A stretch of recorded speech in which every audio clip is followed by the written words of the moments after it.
Bonjour à tous et bienvenue sur Crypto Signal. Aujourd'hui, on va parler des ETF puisqu'on a eu pas mal de chiffres sur quelles sont les institutions qui ont réellement investi dans les ETF. Et puis, on va faire le petit point habituel, c'est-à-dire technique fondamentale et sentiment. Allez, intro.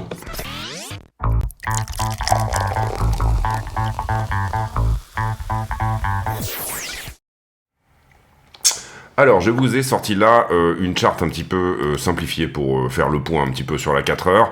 Globalement, ce qui est très encourageant, c'est qu'on a réussi à rentrer dans cette poche de liquidité là. Donc la défense ici ne s'est pas organisée. Il n'y a pas eu de rejet, de premier rejet là-dessus. On a réussi à passer au travers et ça, c'est une très bonne nouvelle. Donc ce niveau qu'on avait mis ici en 4 heures a été pris et c'est effectivement une très jolie percée. Ce faisant, on dessine deux figures chartistes de retournement qui sont cette épaule, tête épaule inversée ici, target autour des 73,5 à peu près, et également vous le voyez ici dans une plus petite time frame, une autre épaule, tête épaule inversée également, target 62,7, 67,3 pardon. Concrètement, bon, celle-ci est pas très jolie. On a les deux épaules sont extrêmement enfoncées. En général, on cherche à avoir un rapport entre 1,5 et 2, c'est-à-dire que ça doit faire 50% de ça ou 75% au maximum. Ici, vous voyez qu'on est plutôt sur quelque chose qui ressemble à un triple bottom, mais bon, globalement, ça valide quand même cette idée éventuellement d'aller chercher potentiellement ces deux targets là. Prochain point éventuel de rejet, vous le voyez, c'est là où on avait rejeté ici par deux fois, c'est-à-dire ce que j'appellerais le gros point pivot un petit peu de finalement tout ce range, si on peut appeler ça comme ça. Gros point pivot autour des 68. On revient sur notre chart, on va dire habituelle. Je voulais faire une intro un petit peu plus simplifiée pour le 4 heures. Où globalement, on est sorti du caractère éventuel parallèle un petit peu de ce qu'il y avait là-dedans. Donc on était plutôt sur une sortie haussière de tout ça. Donc ça, on peut l'effacer. Et on peut également effacer le niveau potentiel de rejet dont on avait parlé hier et qui lui a très bien percé pour le coup. Donc ça, c'est une bonne nouvelle. En termes de points de contrôle, c'est-à-dire dans cette figure-là, où est-ce qu'on a le plus de business qui s'est fait, entre guillemets, c'est pareil. On a réussi à passer au travers. Ici, le point de contrôle, vous le voyez désormais était autour des 63,10. Quand on regarde un petit peu le volume profile dans tout ce range, on va dire que le prochain node de volume profile, on est dedans. Vous voyez qu'on est à peu près ici. Si on arrive à le passer, node suivant entre 69 et 71, globalement, c'est plutôt pas mal, encore une fois, et ça se comporte plutôt bien. Ici et à ce stade, vous voyez que tout à l'heure on était sur la charte de Bitfinex et là on est sur la charte de BitGet. On est sur une zone également où il est relativement normal de soit rejeter, revenir retester, soit tout simplement temporiser. Et c'est normal que à ce stade, au contact ici de ce 4 heures, vous le voyez ici, c'est un niveau en 4 heures, pardon, il est là, il y ait une forme de temporisation tout simplement parce que ceux qui ont shorté là sont en train d'essayer de défendre leur position. Si jamais ils abdiquent, ça nous donnera à peu près la même chose que ce qu'on avait eu par ici.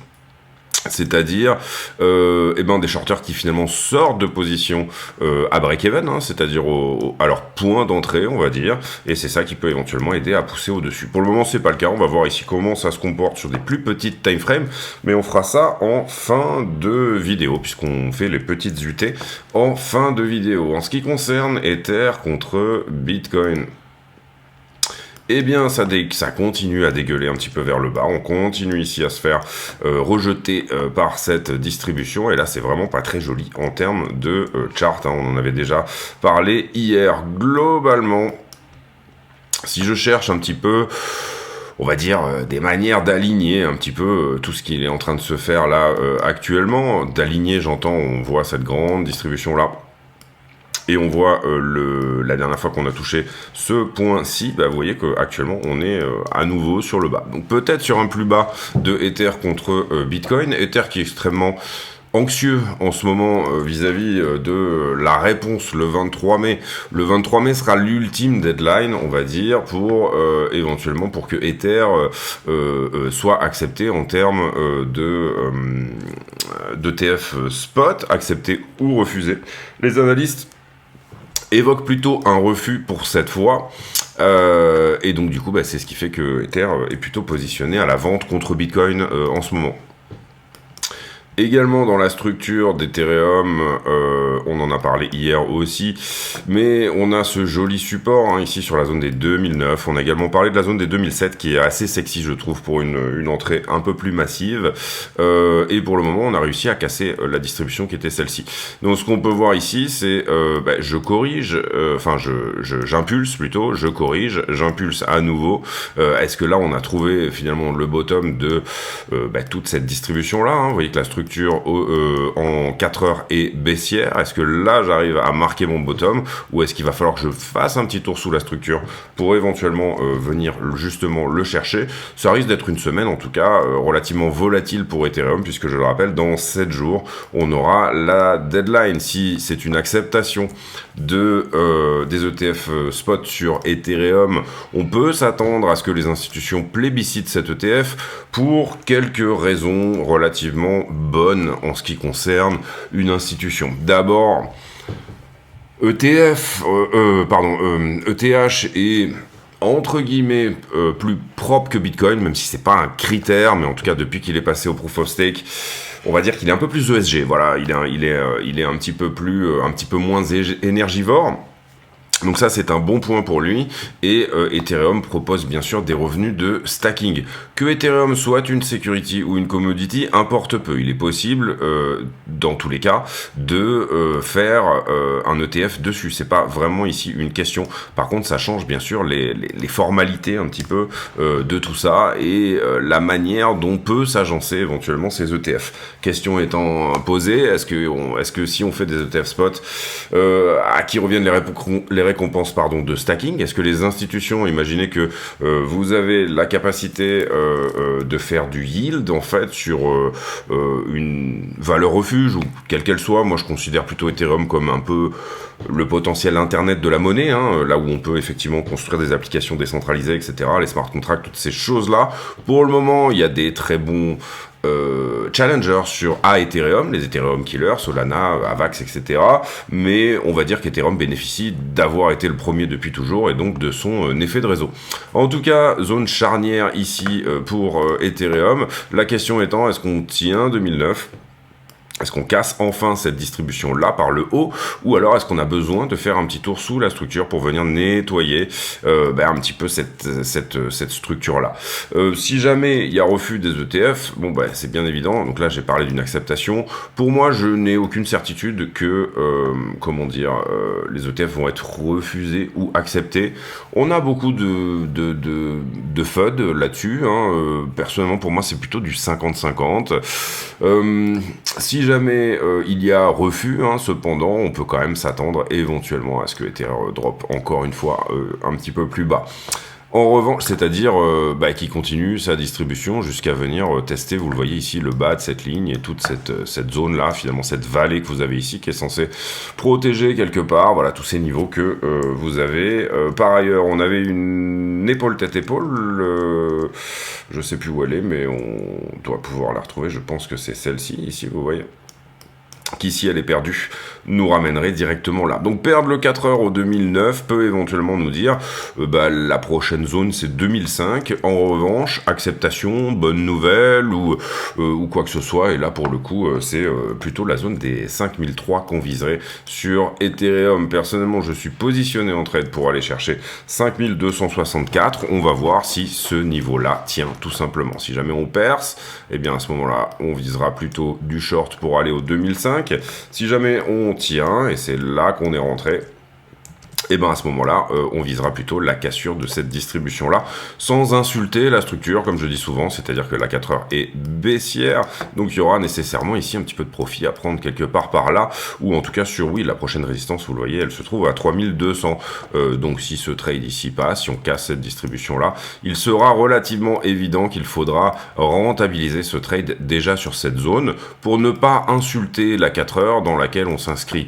Ici, on s'inscrit plutôt sur une entrée sur une plus petite time frame, ne pas venir, puisqu'on est contre tendance, la tendance elle est vers le bas en ce moment, ne pas venir insulter le caractère baissier tout simplement de la trend, rentabiliser son trade ici sur des zones logiques, et si ça perce, tant mieux, on aura un runner, on aura quelque chose qui viendra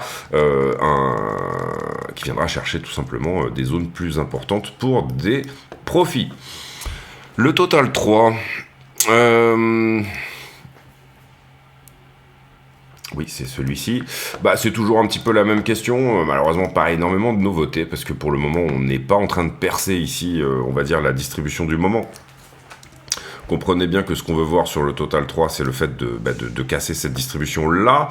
Et donc, du coup, c'est un peu la même chose. Vous avez une 4 heures qui est baissière, qui revêt ici éventuellement une potentiel retournement, mais on aura la confirmation du break-off structure, du BOS, uniquement quand la structure repassera haussière, tout simplement, c'est-à-dire à la cassure ici de ce point-là. Je rappelle que ce qu'on regarde ici, c'est le Total 3 moins les stablecoins, donc le Total 3 étant bien sûr le total crypto moins Bitcoin et Ethereum. On regarde donc du coup toutes les altcoins et on les regarde dans leur performance, vous le voyez, c'est écrit là, par rapport à BTC, puisque ce qu'on veut savoir, c'est globalement, est-ce qu'on est sur un signal plutôt alt season, est-ce qu'on a plutôt tendance à se dire que les alts vont s'apprécier contre Bitcoin, ou alors est-ce qu'il vaut mieux rester sur Bitcoin, hein, c'est un petit peu ça la question, puisque tout n'est que rotation et passage du risk-on au risk-off, etc. Toutes ces choses-là.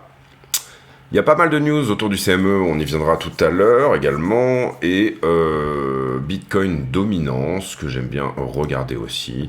Le marché est quand même plutôt en ce moment en train de plébisciter le risk-off. Bitcoin et risk-off, d'accord, c'est le moins risqué de toutes les cryptos, hormis les stablecoins, hein, bien évidemment, mais en ce moment, vous le voyez ici, un caractère en daily plutôt à l'augmentation de la Bitcoin dominance, c'est-à-dire que le gâteau grossit, mais Bitcoin prend une part de plus en plus importante de ce gâteau. Ce qu'on veut éventuellement voir, c'est une continuation finalement, ça vous comprenez que c'est plus ou moins une tendance de fond.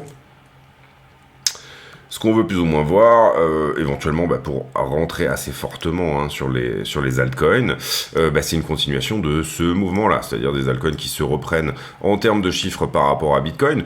Bon, là, vous comprenez qu'elles avaient morflé moins 90%, donc c'est assez facile, quand vous partez de zéro, d'avoir un très gros potentiel haussier. On va dire que, toujours pareil, là on regarde le Total 3, je précise, impulsion, correction, les deux ont un caractère assez parallèle, vraiment un caractère qui ressemble plutôt à une correction. Ce qu'on veut ici, c'est que la structure ne top pas, ou en tout cas ne vienne pas remanger ces zones-là, ne réintègre surtout pas le range précédent, qui avait été un petit peu long, il est plutôt de là à de là d'ailleurs. Et que finalement on concrétise, imaginez ici que les altcoins viennent à performer tout autant que l'avait fait Bitcoin finalement dans l'année. Bitcoin a fait un nouvel ATH, d'accord. Là vous avez l'été 2021. Ici, vous avez le deuxième ATH, je crois que c'était 69K si je me trompe pas, et là vous comprenez que pour le moment les alts sont en retard par rapport à BTC, d'accord. J'aime beaucoup cette cuvette, comme ceci.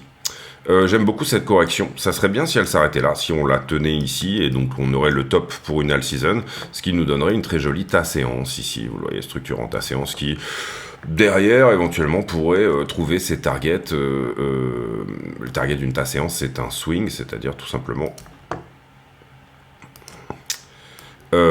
reproduire le mouvement. Donc ici, on peut éventuellement, si on arrive à casser un peu cette zone, bon, personnellement, vous le voyez, je serais plutôt positionné sur de la vente un petit peu avant, mais avoir une surperformance des alts contre BTC.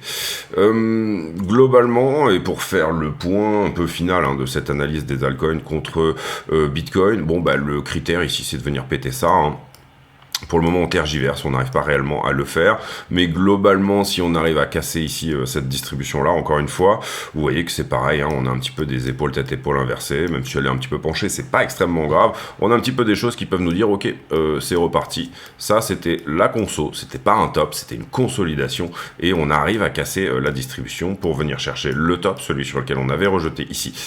Globalement, on a eu des plutôt pas mauvais chiffres, pas tendance à dire qu'ils étaient bons, mais sur l'inflation hier, ce qui va donner, on va dire, un petit peu plus de latitude à Powell en cette année de pré-élection américaine pour éventuellement profiter avant novembre de pouvoir faire une petite baisse de taux, ce qui serait un très bon signal pour les marchés.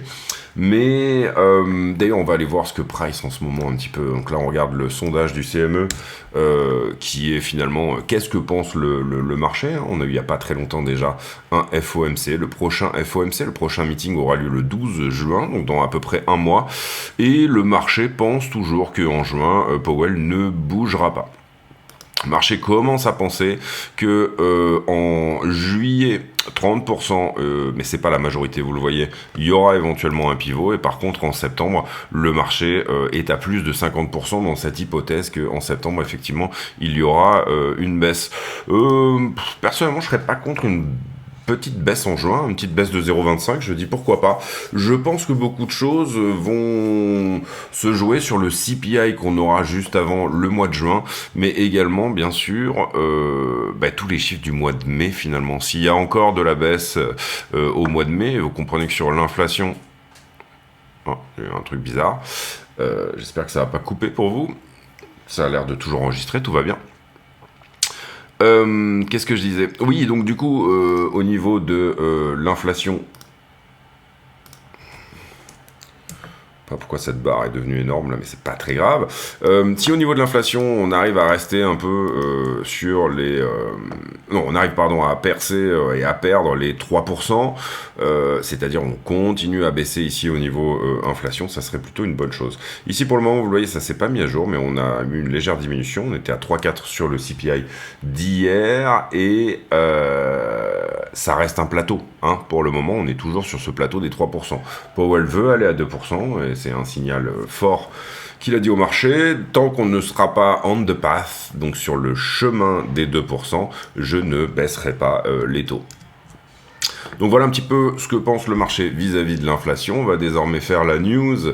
Avant ça, j'en profite pour vous dire de ne pas hésiter à aller voir tous les liens qui sont en description de la vidéo, sur lesquels vous pouvez vous affilier avec la chaîne au niveau exchange, etc. Donc plateforme d'achat de crypto-monnaies. Et tous les bénéfices de la chaîne seront versés à Mécénat Chirurgie Cardiaque. Je connais pas d'autres chaînes qui fassent ça d'ailleurs, en tout cas j'en ai pas trouvé. Mais voilà, la chaîne est vraiment un caractère totalement humanitaire. Et l'année dernière, on a pu payer en totalité l'opération de Khalifa. On parle d'ETF en termes de news. Pourquoi on parle d'ETF? Parce que c'est très important et c'est en ce moment ce qui permet à Bitcoin de très bien se maintenir. Avant ça... Circle qui va bouger probablement son siège social aux États-Unis. Avant ça, ils étaient en Irlande, je crois, ou Islande, je sais plus, Irlande, je pense. Circle, c'est quoi? C'est bien sûr l'USDC, principalement détenu par Coinbase et par BlackRock, hein, il faut le savoir. Et Circle prépare une entrée en bourse. Ça avait déjà été plus ou moins annoncé et réfléchi. Donc, c'est une très bonne chose qu'un stablecoin soit coté en bourse, etc. Les États-Unis vont plutôt se diriger, plutôt que d'avoir une monnaie numérique de banque centrale, vers un stablecoin privé. Et Circle est un excellent stablecoin qui a des très belles proof of reserves, etc. Bien mieux, on va dire, que l'USDT. Encore que l'USDT s'est un petit peu repris dernièrement sur ses proof of reserves, etc. La Chine qui arrive à graver des semi-conducteurs à 5 nanomètres. 5 nanomètres, c'est ce qu'il vous faut pour faire un téléphone portable, hein, globalement, en termes de à quel point c'est petit. Et c'est plutôt une bonne chose pour eux, hein. Il y avait eu des grosses sanctions, vous vous rappelez de ASML qui finalement construit les machines-outils, qui est une firme hollandaise, mais firme hollandaise qui a été rachetée par des fonds de pension américains en grande partie, et donc du coup c'est plus ou moins les Américains qui ont le contrôle là-dessus et qui ont dit désormais on interdit à ASML de vendre des machines-outils à la Chine pour graver du semi-conducteur de pointe, c'est-à-dire globalement 3 nanomètres, à peu près quelque chose comme ça, c'est ce qu'on arrive à faire de plus pointu en ce moment. Intel est globalement autour des 5 nanomètres, je crois, maintenant, donc Intel c'est vraiment la firme, on va dire, américaine. Pas vraiment de gros projets européens dans ce sens-là, si ce n'est un transfert de technologie de la part d'Intel, plutôt une usine Intel qui va s'installer en Europe, hein, c'est plutôt ça le critère, et qui sera probablement pour moitié en Allemagne et pour moitié en France. Donc, l'Europe un petit peu en retard là-dessus, la Chine qui rattrape son retard, hein. Il y a eu des gros investissements à base de milliards, depuis le ban, vous vous rappelez, Android sur Huawei, etc., toutes les sanctions qu'avait mis en place tout simplement Trump là-dessus. Donc, la Chine revient très fort et...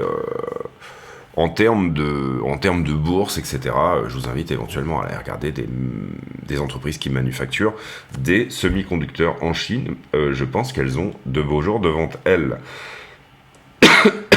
Pardon. Les afflux ETF d'hier, 303 millions, très belle journée pour les ETF dans la journée d'hier. Là où c'est intéressant, c'est que Fidelity a pris bien plus que Ibit, donc BlackRock, donc très très gros afflux sur Fidelity hier. J'ai pas regardé les sorties de GBTC. Apparemment, on a eu des entrées sur GBTC, hein, puisque on n'est pas à moins 27, on est sur de l'entrée. 2 ou 3 jours que Grayscale rentre sur ces ETF du monde, alors qu'ils ont des frais qui sont extrêmement chers, et que d'habitude, on avait plutôt des sorties. Le CME justement, Chicago Mercantile Exchange, qui s'apprête à proposer le trading de Bitcoin en spot, et ça c'est intéressant aussi. Le CME jusque là c'était le plus ancien contrat en termes de futur sur Bitcoin. Il est passé devant, si j'arrive à retrouver mon Open Interest, je pense qu'il est là, par là, non, liquidation, pas du tout, ça doit être ça, ouais. Le CME est passé devant Binance, et ce très largement. C'est aujourd'hui à Wall Street que Bitcoin est le plus tradé. Mais il s'agit de trading de futur, c'est du Bitcoin papier, on va dire ça comme ça. Là actuellement, il est possible, et ça serait une très bonne chose, parce qu'ils sont déjà pignons sur rue, Chicago Mercantile Exchange, et bien que le CME propose du trading de Bitcoin directement en spot, c'est-à-dire que globalement, votre Bitcoin est effectivement acheté, ça n'est pas du Bitcoin papier. Ce tweet de Eric Balkounas qui nous en dit un petit peu plus sur les ETF. Hier était la deadline pour remplir les formulaires 13F, c'est-à-dire que les grosses institutions sont obligées de dire ce qu'elles ont acheté, hein, tout simplement. Ce qu'on peut voir ici, c'est que globalement, il y a à peu près 500 holders sur les ETF. Donc c'est pas, vous comprenez qu'on n'est pas sur des milliers et des milliers et des milliers de personnes qui rentrent sur les ETF. C'est plutôt une vague institutionnelle qu'on est en train de voir et qu'on est en train de vivre. Globalement, c'est quand même 200 fois la moyenne pour un nouvel ETF. Qu'est-ce que ça veut dire ? Ça veut dire que ça fait beaucoup quand même d'entités qui investissent sur un ETF ou un autre. La plupart sont des investisseurs advisors, 60%. Qu'est-ce que ça veut dire ? Ça veut dire que ce sont plutôt des gens qui vont, on va dire, être des grosses, effectivement, institutions, mais plutôt conseillers du retail, hein, on va dire ça comme ça. Donc c'est peut-être probablement du gros poisson en retail, puisque, encore une fois, on est sur des investisseurs advisors, et pas mal de hedge funds à hauteur de 85%, les deux. Globalement, sur ce qu'on peut regarder là-dedans, Millennium Management est le plus gros investisseur, avec en tout 2 milliards répartis sur 4 ETF différents. 2 milliards, c'est relativement énorme, hein, bien sûr. Après, vous avez Schoenfeld, etc., Bracebridge, qui est un assez gros fonds également, PineRidge aussi. Et globalement, on voit ici que Citadel, bien sûr, en advisor, toutes ces choses-là, on voit ici que y a quand même de la grosse institution qui est rentrée sur les ETF. Je rappelle que les ETF ont commencé en janvier. Et que donc, ces personnes-là ont des fonds illimités, mais également finalement des prix d'achat qui se situent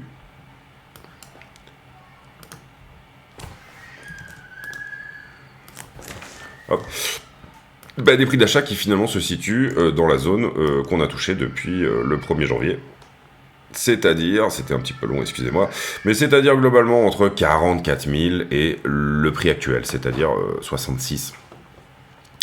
Il y a eu quand même des très gros afflux dans les premières journées, hein. Je me rappelle ici qu'on avait des très très gros afflux, mais en même temps des assez grosses sorties de GBTC.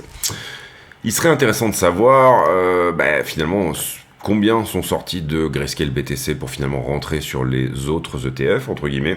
Ça serait intéressant de savoir. Et également une autre petite charte ici qui nous montre le number of holders. Qu'est-ce que ça veut dire ? Ça veut dire que par exemple pour Ibit ici, vous avez à peu près 400 entités différentes qui détiennent tout simplement du Ibit. Et que pour Fidelity, vous voyez, on est autour de 250, etc., etc., etc. Donc, vous le voyez ici, on parle que des 13F, hein, bien sûr, on parle des holders qui sont éventuellement des institutions, etc., puisque les autres, il n'y a pas réellement moyen de savoir. Excusez-moi. Donc je trouve que c'est intéressant.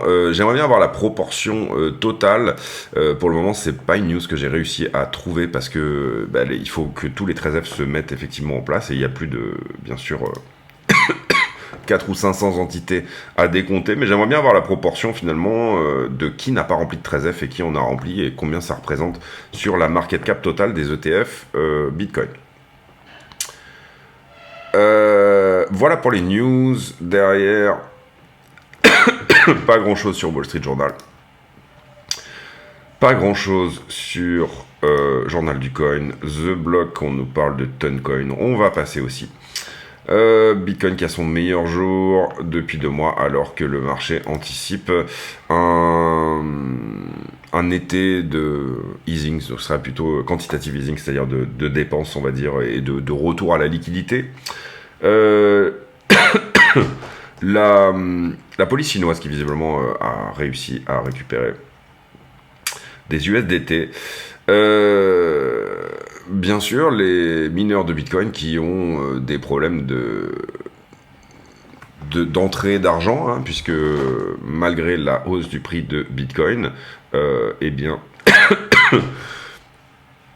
la récompense des mineurs a été divisée de moitié suite au halving. Et généralement, vous l'aurez compris, et c'est ce que je vous avais expliqué également, généralement ça provoque un petit peu de vente de la part des mineurs post-halving pour tout simplement continuer à avoir un petit peu, continuer à ne pas boire la tasse, mais en ce moment il y a une très belle pression acheteuse, donc du coup on n'a pas cette correction massive, on va dire, post-halving. On va voir si ça se met en place. Jamie Dimon qui voit beaucoup de force inflationnaire devant nous. Force inflationniste. Jamie Dimon, c'est une girouette, hein, il raconte n'importe quoi, donc faites un petit peu attention à lui. Et voilà, des tensions en Géorgie aussi, peut-être que j'en parlerai prochainement, mais globalement, on a en ce moment la Géorgie qui est relativement déstabilisée, à la fois par une forme de propagande russe, oui certes, d'une part, mais également bien sûr par des velléités pro-européennes qui bien sûr essayent de tirer leur épingle du jeu de tout ça. Donc pas mal de contexte autour des ONG. Si une ONG est financée à plus de X% par un pays étranger, c'est toujours la même histoire, c'est-à-dire on parle de droit à l'autodétermination des peuples, ça fonctionne, mais il faut donner aussi le droit à la population de s'informer correctement. Et chaque opinion, l'autodétermination des peuples aujourd'hui, si, on va dire, vous regardez uniquement, par exemple, la presse mainstream, vous, en tant qu'Européen, Français ou que sais-je, vous êtes nécessairement dans une forme de biais, puisque ces médias n'ont pas l'indépendance qu'ils pourraient mériter pour vous informer. Voilà, je pense qu'on a fait le tour au niveau des news, pas de grosses news économiques, hein. Il me semble qu'on avait regardé hier pour cette fin de semaine, et voilà, le fondamental est plutôt bon, avec une inflation qui était au consensus, et un marché qui finalement va peut-être se prendre à rêver, effectivement, d'un pivot de notre ami Jérôme Powell, pour cette année, hein, déjà, enfin pour avant les élections, comme on l'a dit, qui se tiendront en novembre. Je mets en pause une petite seconde. Voilà, un petit strepsil et ça devrait aller mieux. On passe aux liquidations du coup et aux sentiments de marché. On a liquidé hier 126 millions, c'est pas énorme. Donc ce short squeeze n'est pas énorme en soi, on n'a pas pris énormément de liquidité non plus. Vous voyez qu'on liquide principalement du short puisque la map est plutôt rouge. Et sur les dernières 24 heures, on est à peu près légèrement au-dessus de la moitié sur Bitcoin et Ethereum, ce qui est dans le domaine, dans le spectre de la normalité également. Pas mal, là on regarde le carnet d'ordre au spot, pas mal d'ordres de vente ici qui ont été servis. Ce que j'aime bien là-dedans, c'est que, vous le voyez, ça veut racheter. On avait des ordres ici d'achat qui finalement ont été ripés plus haut. Donc on a du monde qui court derrière le prix, ce qui est une très bonne chose. Et voilà, ça c'est plutôt bien parce que ça pourrait faire barrage. Imaginons qu'on a trop de longues ici et que le marché voudrait aller prendre cette liquidité, ça va lui coûter un petit peu cher parce qu'il va falloir acheter, hein, finalement, comment dire, plutôt traverser tous ces ordres d'achat. Donc donner une pression vendeuse market assez forte. On va regarder la liquidité un petit peu plus en détail. Je vous ai fait les niveaux par rapport à hier. Globalement, ce qui m'intéresse ici, c'est qu'on est passé en funding négatif assez... Ça reste de la neutralité, hein, on est à moins 0,01, mais funding négatif quand même, donc on est toujours dans cette zone un petit peu de neutralité quand même sur le funding, et ça c'est plutôt une bonne chose, ça veut dire qu'on a du shorter également dans le train, ce qu'on veut pour avoir une forme de liquidité haussière. Par contre, vous le voyez ici, je vous ai rajouté ce petit point là, autour des 65-66 à venir prendre, et également le bottom ici à 60 a quand même été longué, d'accord? Donc je vous ai refait un petit peu les niveaux, puisqu'on n'avait pas travaillé les niveaux pendant un petit moment. En ce qui concerne, entre guillemets, les bulles de liquidité, on voit assez facilement cette idée que...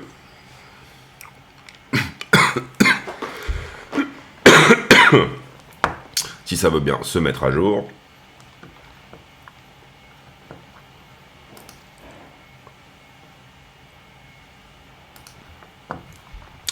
Donc nos bulles de liquidité. Alors on voit que iBlock identifie, lui, pour le coup, moi j'identifie une poche plutôt ici et plutôt ici. Et iBlock on identifie une autour des 63,2, donc ça c'est intéressant. Je vous rappelle que si vous voulez prendre iBlock, n'hésitez pas à utiliser le lien de la chaîne, vous aurez moins 60% sur votre abonnement. C'est pour moi le meilleur indicateur de liquidation qui existe, loin devant tout ce qui est gratuit, c'est-à-dire Kingfisher, etc. L'autre meilleur, c'est la gratuité de Coinalyze, et qui, pour le coup, ça demande une analyse manuelle et un petit peu de matière grise, mais ça fonctionne très bien aussi.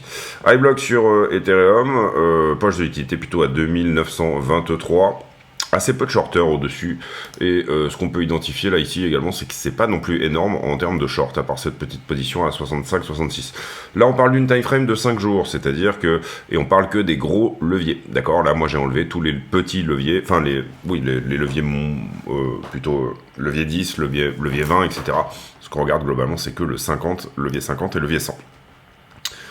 Mais c'est ceux qui m'intéressent le plus. Derrière, sur la heatmap en 7 jours, vous voyez qu'on a traversé cette poche de liquidité là. On est en train de construire un petit peu de liquidité short au-dessus, et ça c'est plutôt pas mal. On voit effectivement quelque chose autour des 63,8 à venir chercher, et attention parce que sous 60 on a effectivement pas mal de monde.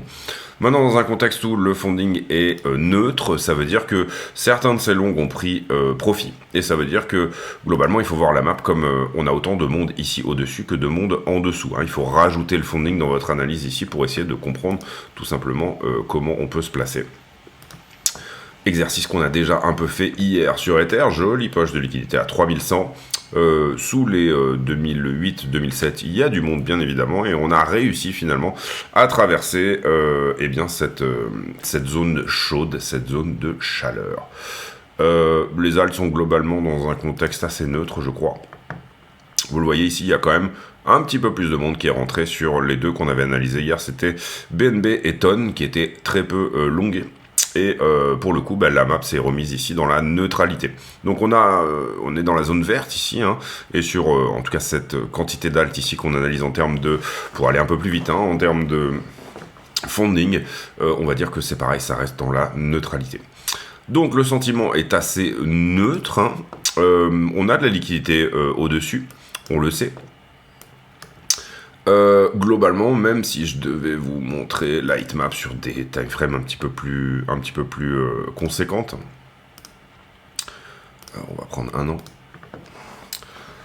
Voilà, si on réfléchit à où sont les traders de position, et encore une fois, on est dans un funding neutre, vous avez autant de monde ici en dessous que de monde ici au-dessus. S'il y a de la bonne nouvelle, ça sera moins cher d'aller chercher tous les shorters et de prendre leur liquidité. S'il y a de la mauvaise nouvelle, il deviendra moins cher de passer sous la structure, donc sous les 55. La question ici actuelle, c'est de se dire, bon, est-ce que finalement on arrive, enfin pour moi, voilà, le critère, c'est d'arriver à percer ça, d'accord? Venir percer ça égale prendre la liquidité qui est là, il y a une jolie petite imbalance ici. Si on arrive à effectivement venir chercher et percer tous ces niveaux-là, à ce moment-là, pour moi, c'est gagné pour une continuation haussière sur des niveaux beaucoup plus importants, c'est-à-dire la zone des 88. Mais déjà, on peut viser ne serait-ce que venir chercher le top, hein, si on trade ici que la liquidité. Voilà. On n'a pas de retournement encore de la 4 heures. Vous voyez que le caractère de la 4 heures, encore une fois, est baissier. Ok. On aura réellement retournement. Bon, là, on a eu un petit quelque chose quand même. Il y a eu déjà une petit truc qui s'est mis en place. C'est pas vraiment une cassure de la structure 4 heures réellement, mais il y a quand même quelque chose qui s'est mis en place. On est sur une heure. Une structure 1 heure qui, elle, est en train de passer haussière. Si on arrive à percer déjà ça, on aura déjà notre break of structure. Si derrière on fait un plus haut, plus bas que le précédent, par exemple, hein, quelque chose d'un petit peu, pas forcément sur trend, on préférait même que ça parte plutôt parabolique, mais bon, quelque chose, pourquoi pas, comme ceci, et que derrière on arrive à faire une continuation, ben alors on aura notre continuation de structure. Ici vous avez votre boss, ici vous avez votre cos. Globalement, ça serait bien de mettre ça en place. En tout cas pour moi, cette épaule, tête, épaule là, inversée, est validé, et donc il se peut qu'on vienne chercher le top. Tout ça n'est pas une science exacte, c'est-à-dire que parfois ça n'est pas le cas, mais en tout cas sur celle-ci, pour moi on est sur une cassure, et ça y est, le niveau 4 heures a été percé. On est sur la prochaine zone de rejet pour le moment, il ne serait pas exclu qu'on fasse quelque chose comme ceci, c'est-à-dire retour autour des 3,63,8, retest de la trendline de distribution précédente, pour en fait finalement venir effectivement chercher des niveaux plus importants. Si on arrive à percer ça, alors là, on va dire, c'est le boulevard pour éventuellement, pour moi, retourner à 74, 75. Encore une fois, le contexte, on va refaire le point un petit peu. Fondamental est pas trop dégueulasse, au sens où ce qu'on peut voir en ce moment, c'est pas mal d'institutions qui finalement sont rentrées sur les ETF, et ça c'est plutôt une bonne nouvelle. Ce qu'on peut voir également, c'est des très beaux afflux sur les ETF spot, et ça c'est plutôt une bonne nouvelle. Là on parle que de Bitcoin pour le moment. On a des chiffres d'inflation hier qui sont plutôt pas trop mauvais. On sent que le marché a très envie de mettre dans ses prix une baisse éventuelle des taux, et c'est déjà ce qu'il est en train de faire. En se trompant un petit peu, mais c'est ce qu'il est en train de faire depuis déjà un bon petit moment, que ce soit sur S&P ou sur Bitcoin, c'est un petit peu la même analyse. Et voilà, si vous voulez, un petit peu l'idée, avec bien sûr cette idée que le fondamental est vraiment pas trop mauvais. Donc on va dire que le sens du vent irait peut-être plutôt quand même vers le haut.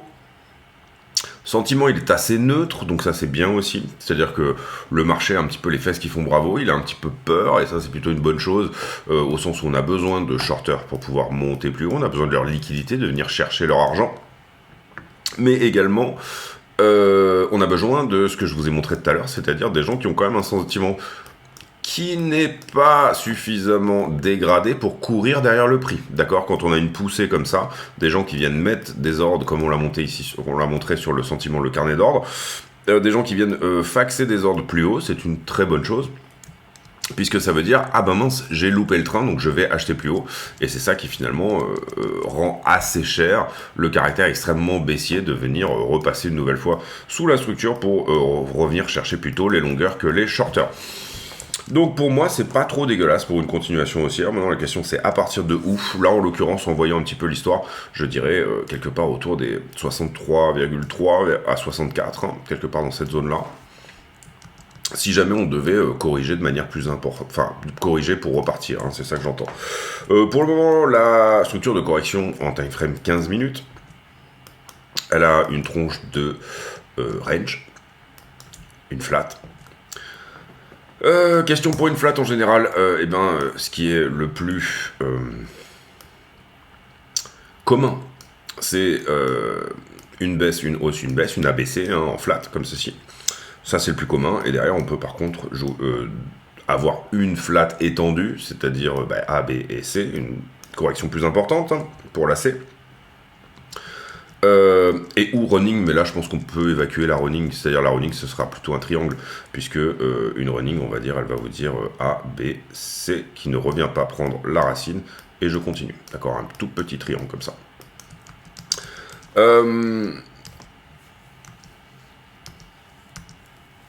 Donc oui, je parlais de cette correction, excusez-moi, qui a un caractère plutôt parallèle pour le moment. Donc rejet sur le 4 heures, on va garder le niveau 4 heures précédent. Si éventuellement on veut un signal plus rapide, je dirais en termes de plutôt de l'intraday, hein, puisque là, ce qu'on travaille en fin de vidéo, en général, c'est plutôt les petites UT. Globalement, vous avez quelque chose comme votre support qui se trouve à peu près par là en 15 minutes et votre résistance qui se trouve par là en 15 minutes. On voit ici que le marché, les mèches, vous le voyez, la tronche des mèches, en 15 minutes en tout cas, le marché a plutôt tendance à venir chercher la liquidité des shorters, mais à tout de suite se retourner. Donc ces mèches sont pas très jolies pour avoir une continuation haussière, sauf à dire que ici, en fait, ce qu'il se passe, c'est que on vient prendre de la liquidité. Si jamais vous avez dans l'idée d'ouvrir des très grosses positions de short, vous êtes une institution, vous avez des centaines de millions de dollars à jouer sur un trade, c'est très compliqué d'avoir une belle poche de liquidité ici où vous pouvez effectivement venir placer vos ordres, d'accord? Si vous placez vos ordres ici, bah, le prix va tout simplement stagner. Jusqu'à ce que vous soyez au bout d'un certain moment fil, et puis derrière, ça peut malheureusement vous transpercer et venir chercher votre position. L'idée, si vous voulez venir tout simplement construire une position short, bah, c'est de vous servir de la liquidité des autres shorters. C'est-à-dire que quand vous pratiquez une vente avec énormément de liquidité, il va forcément vous falloir un acheteur en face, et l'inverse. Et c'est-à-dire que ici, donc dans ces zones, donc au-delà de ce 15 minutes, ce qu'on peut voir éventuellement dans ces mèches, en termes de psychologie, hein, je dis assez souvent, essayer de mettre des phrases sur ce que vous voyez sur les charts, c'est-à-dire quelle est la psychologie de ce que je suis en train de regarder. La psychologie d'une mèche comme ça, c'est de dire tout simplement, on est venu prendre la liquidité, et derrière, finalement, ça a extrêmement fort vendu le niveau, c'est-à-dire shorter le niveau. Là, en l'occurrence, on regarde la charte de BitGet, oui. Quand vous shortez, vous vendez, et puis vous achetez plus tard, d'accord? C'est la vente à découvert, c'est le principe. Donc, ce que je veux dire par là, c'est que ces mèches-là, ont un caractère quand même assez vendeur pour le moment. Donc là, on est sur de la baston entre finalement des longueurs qui veulent payer ce niveau et engranger un certain nombre de contrats sur cette zone-là, et une autre baston avec finalement du shorter en face qui veut faire très exactement la même chose en haut.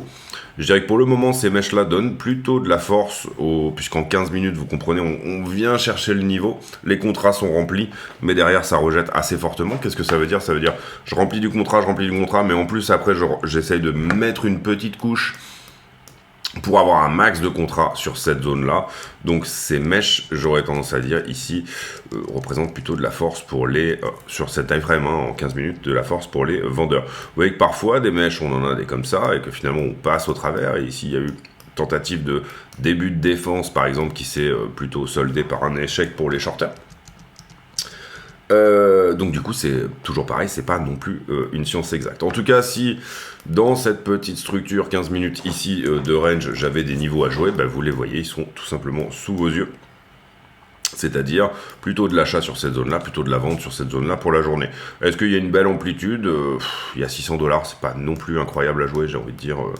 L'amplitude n'est pas ouf, quoi, voilà. On va plutôt chercher des ranges avec des amplitudes, même en intraday, hein, mais au-delà du millier de dollars au prix actuel sur BTC.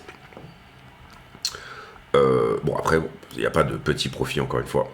Et voilà, quitte à passer du temps devant les charts, l'idée ici serait plutôt de jouer le range.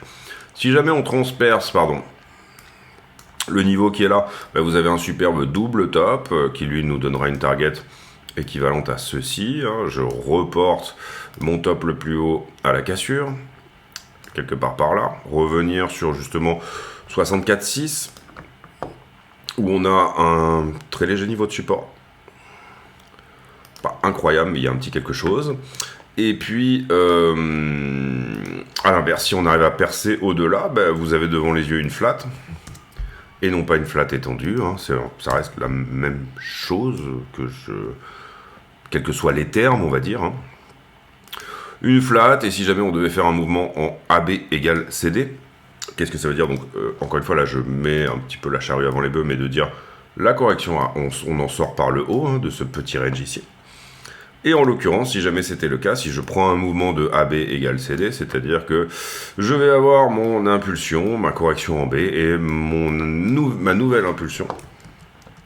L'idée étant ici de se dire que éventuellement, tout simplement, le prix va reproduire la même impulsion. Hein, c'est pareil, c'est pas une science exacte, mais c'est souvent, c'est parfois, ça vous donne tout simplement une target à avoir, etc. Et tout un cheminement.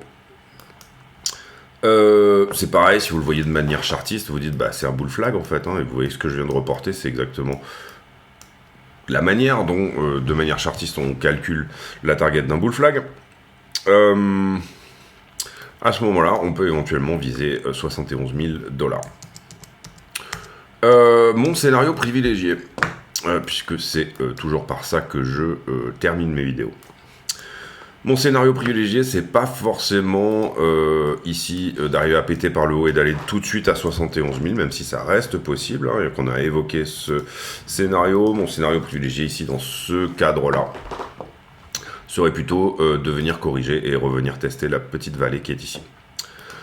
Qu'est-ce que ça veut dire? Bon, admettons que globalement, si on doit lui donner un nom en termes chartistes également, revenir retester la ligne de coup de cette épaule, tête-épaule par exemple. Revenir retester la borne supérieure du range précédent, revenir, enfin voilà, vous pouvez trouver plein de manières de dire la même chose. Si jamais je fais une petite analyse depuis les 56 de comment s'est passée cette hausse, en termes de points de contrôle, hein, ici c'est ce qu'on regarde, c'est-à-dire volume profile, vous voyez que la majeure partie des achats a eu lieu autour de 61. Donc les gros acteurs qui ont payé ici 61, peut-être seraient pas dérangés de les repayer une nouvelle fois, d'accord? Le vrai support, il est là. Le problème, c'est qu'il y a une belle box de liquidité ici. Celui qui a payé 61 là, si jamais effectivement ça retraverse ici, peut éventuellement être intéressé pour les payer à nouveau, voire se servir de la liquidité des leviers pour éventuellement remplir un maximum de contrats dans cette zone. Pour moi, j'y crois pas trop, c'est-à-dire je vois un point de contrôle au 61, mais qui a été transpercé, pour moi ne sera probablement pas revisité. Cela dit, on a quelque chose de joli ici en termes de node, ici, hein, qui prend naissance à peu près à 63,2. Voilà, ce serait plutôt cette zone que je viserais, moi, pour une continuation. D'accord? C'est-à-dire, on le voit même assez bien ici. C'est la même chose que ça, hein. Mais c'est-à-dire revenir un petit peu dans la zone où il y a déjà eu un petit peu de business et éventuellement rebondir dessus. Donc 63,4, la zone de 64,2 à 63,4, globalement toute cette zone-là, je trouve peut être une zone éventuellement intéressante pour chercher du long et ou refill. Personnellement, en ce moment, moi, je suis plutôt sur, on va dire, du temps familial, et donc du coup je suis plutôt dans des recherches de trade qui vont être temps familial et puis temps à faire d'autres choses également, mais on va dire que mes recherches de trade en ce moment, elles sont plutôt sur du swing que sur de l'intraday et de la petite time frame en ce moment. Maintenant je vais revenir à l'intraday, je pense que ça se fera fin du mois là, voilà, tranquillement. Donc on va voir ici encore une fois, est-ce qu'on traîne un petit peu dans ce range là pour finalement passer juste dessous et traverser. Pour moi on a une petite correction à faire, peut-être éventuellement plus importante, donc je dirais pas de panique si ça redescend autour des 63, et puis un caractère assez normal de venir réagir finalement sur ce 4 heures qu'on avait mis en avant il y a de ça plusieurs semaines. Donc l'idée pour moi, voilà, scénario privilégié, c'est peut-être même plutôt un retest, voilà, de la distribution précédente, ce niveau-là, toutes ces choses-là qui éventuellement nous donneraient derrière une continuation haussière. Voilà les amis, j'espère que cette vidéo vous a plu. Encore une fois, un petit peu longue, mais c'est pas grave, on fait comme ça sur la chaîne, on fait comme on l'entend de toute façon. Personnellement, l'idée étant non pas de faire la musique que tout le monde voudrait entendre, on cherche pas nécessairement le tube, mais on fait la musique que nous, on aimerait entendre. Moi, je fais la chaîne que j'aurais aimé avoir si jamais j'avais eu envie d'avoir du contenu assez poussé sur la crypto. Donc voilà un petit peu l'idée, ça reste assez haussier pour moi, et pas trop de problème à avoir éventuellement une continuation haussière au travers d'un petit rejet éventuellement sur cette zone-là, et puis éventuellement derrière de revenir encore une fois retester des choses un petit peu plus bas. Donc peut-être une zone où on peut se faire rejeter, éventuellement rebondir sur 63,8, 64,2. Voilà, cette zone-là. Ça colle pas mal entre la liquidité, voilà, toutes ces choses-là. Je vous souhaite à tous une très bonne journée. On se retrouve demain pour une nouvelle vidéo. N'hésitez pas à partager, mettre des likes, etc. Toutes ces choses-là, bien sûr. Et puis, j'ai pour habitude en fin de vidéo, de poser une question à la con, c'est-à-dire une question qui n'a rien à voir avec le prix du Bitcoin, mais qui nous permet de converser de choses et d'autres. La question du jour sera sur...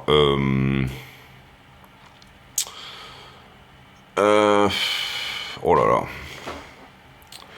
Je cherche des trucs sur mon bureau pour éventuellement m'inspirer pour une question du jour.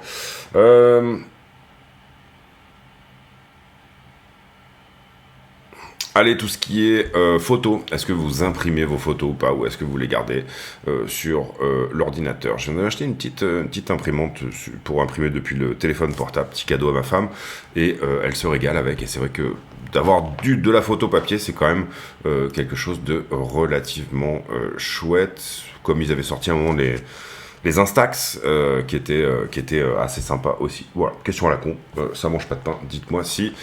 vous continuez à imprimer, faire imprimer ou pas vos photos personnelles. On se retrouve demain pour une nouvelle vidéo. D'ici là, portez-vous bien. À très bientôt. Ciao, ciao.